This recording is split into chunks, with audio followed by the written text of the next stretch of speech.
Today we're discussing the most shameful defeats in Mortal Kombat history. See, Raiden? Earthrealm is free.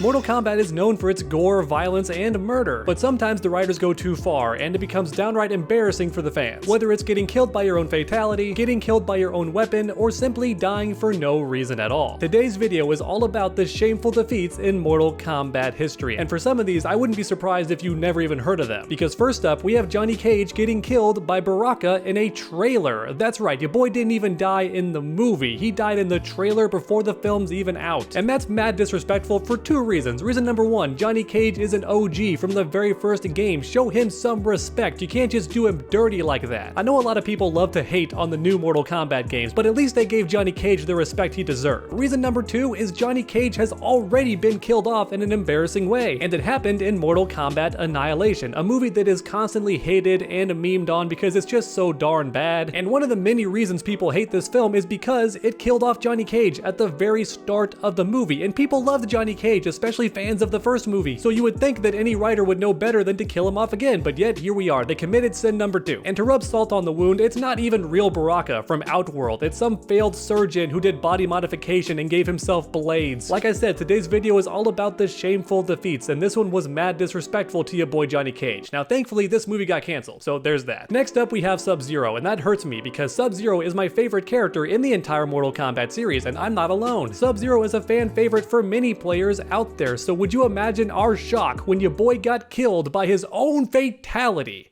Yeah, that's right, it happened. To build up hype for Mortal Kombat X, Machinima made a series for Mortal Kombat, and the first season was okay, but the second season was borderline awful. And one of the many reasons why was completely destroying Sub-Zero, not just killing him, but also completely changing his backstory and retconning his character and making him into a punk. My man Sub-Zero goes out begging for his life and then dies by his own fatality. You could not do him any dirtier than this. I had to look away from the screen. I couldn't bear to watch my hero be done this dirty. You want to kill him off? Fine, I can understand that. You want to do a fatality on him? Go ahead, that's the whole point of Mortal Kombat. It's famous for the fatalities. So can you do me two favors? Number one, don't have him beg like a punk and go out like a little baby. And can you at least not kill him with his own fatality? That's favor number two. In the world of Mortal Kombat, I can't think of anything more disrespectful than getting killed by your own finishing move. Now thankfully, nothing in this show is canon. It's just a weird what if kind of scenario, but what's odd is that for the first season, it stuck pretty close to the games, and then for season 2, it just went hog wild for no reason and changed everything, which was really stupid in hindsight. Next up, we have Kotal Kahn jobbing to Kung Jin. That's right, the new Emperor of Outworld got his cheeks handed to him by Shaolin Robin Hood. Kotal Kahn is supposed to be the new big bad who replaced Shao Kahn, and he goes out like a punk in chapter 3 or something. It's pretty early on, and as a result, no player can respect him for the rest of story mode because he gets beat so early on and so convincingly on his knees saying, "Kill me, do it quick, at least make it painless." I mean, would you look at Devorah's face? She said, "Oh nah, this is not my leader." And it only gets worse from here because Shao Kahn doesn't get any W's from this point on. Instead, he just takes loss after loss, especially in Mortal Kombat 11, and that's the issue here. This man was meant to be the new Khan, the new Emperor, and he's just a punk. Which is a shame because in the comics, he was a Giga Chad. This man was taking out everybody. He didn't just defeat Goro, he took off Goro's arms, which is already crazy by itself, but before that, he ended Rain's career, made the boy extra crispy. And guess what? Kotal Kahn wasn't done because after that, he killed Goro's dad also. Why? Because the guy had the nerve to take revenge on him. Kotal Kahn was out here collecting scalps, but then for some reason in the game, he's just a punk, and this defeat is one reason why. For such an intimidating character to get bodied so easily by Kung Jin was very embarrassing, especially when you consider in chapter 2 how nobody could even hurt Sub-Zero, including Kung Jin. The guy couldn't even land a hand on him. But next up, we have the neck snap of 2011. It is impossible to make a video like this and not mention Kung Lao, because this neck snap started his downward spiral. Before this moment, Kung Lao was a Giga Chad and didn't lose to anybody. But little did he know, it doesn't matter if you defeat Goro and Kentaro because the true boss of Mortal Kombat is the writers, and they had it out for your boy. What makes this death so disrespectful is he didn't even get to go out fighting. Instead, he was assassinated by Metal Gear Solid Shao Kahn with level 100 sneak ability. And once again, it was all downhill from here. In Mortal Kombat X, he's just a side side villain, and then in Mortal Kombat 11, I think he dies a total of 3 times, and I'm not joking. In fact, believe it or not, Kung Lao's gonna come up one more time in this video, but for now, let's talk about Jacqui. Yeah, Jacqui, everyone's least favorite knockoff Diet Coke version of Jax. From a gameplay standpoint, I love playing this character, but when it comes to her lore, she is just so annoying. And you can tell the writers knew how redundant this character was because they tried to sell her so hard in the story mode. Because not only is she the only combat kid to land some clean hits on Sub-Zero and bring the man to his knee, which is already disrespectful, but then on top of that, she even beats Ermac. Yeah, that's right, Ermac, the guy strong enough to stop Jax in his tracks using just his mind, was defeated by Jacqui, his daughter, who keep in mind has less experience than him, and earlier in a cutscene it's shown that her attacks do nothing. They have no effect on Ermac, and yet 5 minutes later, she just wins the fight against him for some reason. I call it plot armor. And listen, I understand the power scaling is all over the place in NetherRealm games, and sometimes the villains just have to lose. But even so, why would you show that her attacks have no effect on him, only to have him lose later on? You realize how weird that is, how jarring that is. It gave me power scaling whiplash. I feel it in my neck. Alright, but next up let's talk about Scorpion, because the guy died for no reason in Mortal Kombat 11 by D'Vorah, and unlike Mileena, the guy's not even tied up, so he has no excuses. The man straight up stands there for a solid 10 seconds to get impaled, and then dies from the poison. Yeah, and that's about it for what happens here. There's not too much to say, except that Scorpion's a badass who honestly deserved a better way of going out, and also this death was completely pointless. It served no purpose except shock value. And honestly, the whole thing's just confusing, because in the previous games, it was impossible to kill Scorpion. He would just be reborn in the Netherrealm and then escape. But now it's time for some honorable mentions. First up, we have Raiden losing to Sonya Blade. This happens in Chapter 2 of Mortal Kombat 9, and at first it seems really embarrassing, but it's clear that Raiden lost on purpose, so I can't count it as an actual L. So next up, we have Kentaro losing to Stryker. This one is pretty crazy, because keep in mind, Kentaro is on scale with Goro, and Goro was strong enough to kill the great Kung Lao, who is a man that defeated Shang Tsung in an earlier tournament, which means that Stryker is strong enough to defeat the great Kung Lao and also Shang Tsung by extension, and that's just crazy to think about. In fact, it's borderline stupid, but I consider it an honorable mention because, well, Stryker uses guns, which fire bullets that can take out most Mortal Kombat characters in a few shots. And I imagine guns would be banned at an actual Mortal Kombat tournament, but this fight happens outside of the tournament during Earthrealm's invasion, so it kind of makes sense, I guess, a little bit. It's still stupid, but it kind of makes sense. Once again, it's an honorable mention, but writers, can you please stop having Goro and Kentaro lose so often? Because every time they do, it makes the great Kung Lao appear like a chump, and that guy defeated Shang Tsung, so by extension it makes him a chump too. Alright everyone, but now it's finally time for the most shameful defeat in Mortal Kombat history, and it happens in Battle of the Realms, my least favorite Mortal Kombat movie. I borderline hate this film, and if I could, I would unwatch it. Because if you're a fan of Mortal Kombat, this movie is downright disrespectful to you in more ways than one, but perhaps the most disrespectful fight in the entire film is Shao Kahn versus Kung Lao. Keep in mind, Kung Lao's been missing for most of the movie, so when he shows back up, you want to get hype. You want to see Kung Lao finally get the chance to fight Shao Kahn, because keep in mind, he was denied that in Mortal Kombat 9. So as a player, I'm like, oh my god, it's finally happening. We get to see what would actually happen between Kung Lao versus Shao Kahn. It should be a pretty epic fight, right?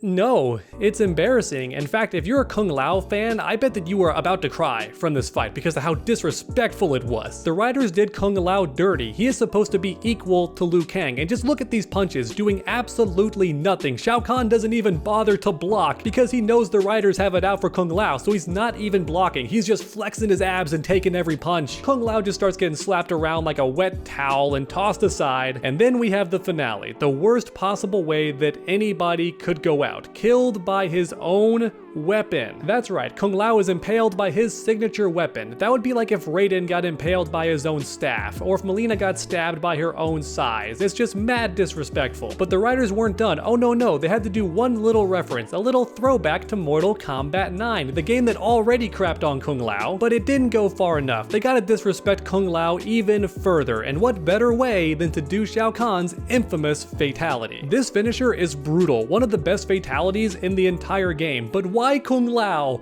Why this character specifically, who was already crapped on in that game? Oh my god, it's so shameful and disrespectful and embarrassing for any fan of the series. If you're a big Kung Lao fan, let me know in the comments section what that was like for you to experience this moment in the movie. Because even for me, as a casual Kung Lao fan, it was hard to watch and I was angry the entire time, but then again, the whole film made me angry. I was upset for the entire movie. And there you have it, everyone, the most shameful defeats in Mortal Kombat history. But if I missed any, let me know in the comment section down below. And while you're down there, leave a like if you enjoyed the video. It really does help my channel out a ton. Then keep that combo going by subscribing and ringing that bell, that way you never miss a future video. Make sure to come back next time, and as always, stay underdogs.